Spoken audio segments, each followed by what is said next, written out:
Right now, we want to bring in Tucson-based private investigator Emilio Maldonado. He's the owner of Black Horse Investigations and a former police officer and a U.S. Navy veteran. I appreciate your time and being there because, you know, to get that local perspective, we've got to have it from you. So thank you so much for joining us to fill us in. So we're going to start here. Why do you think the FBI chose to resweep the area? That's the big action that we saw, over the last 24 hours. Do you think it had anything to do with this new message and your experience? And also, what do you make of the blue Subaru being towed away from the scenes? That's kind of the newest. You know, my opinion is that, yes, whatever they saw in the note must have given them some kind of clue that maybe they need to look elsewhere, within the house, within vehicles, maybe even within the same neighborhood. So, yes, I believe they did find something that made it critical to get evidence immediately.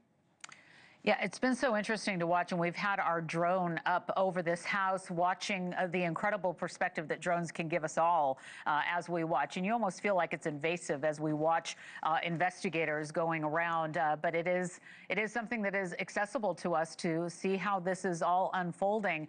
And now that it's been a full week since Nancy Guthrie was last seen, and authorities say they have been unable to identify a suspect or person of interest. So we've got to make sure that people understand that part as well. And earlier we mentioned some of the ransom notes that news organizations have received. NewsNation actually spoke with someone who has seen one of those ransom letters, and we want to hear a little bit from that conversation. Former Border Patrol agent Art Del Cueto. Let's listen together.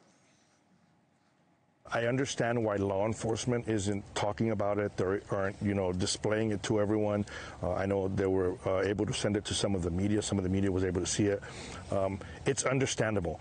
People want answers, and they want answers quick, and I get that. But I think it's very, very important that certain specifics within that letter are kept to law enforcement at this point so they can further their investigation. So we're going to hear from Art on NewsNation later in our show. But Emilio, what are your thoughts on his comments? What do you make of what he said? And what about the protocols law enforcement typically does follow in these situations? There has been limited information that the public has received. I think more so in this case than we've seen in the past.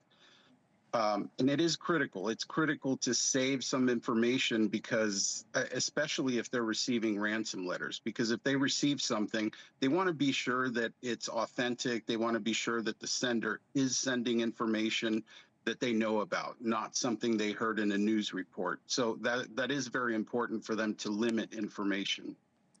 You know, another thing I wanted to ask you about, something that we spoke about on the phone offline to bring it to our viewers. So you are a Tucson-based private investigator. One of the things that you do is look into cases like this.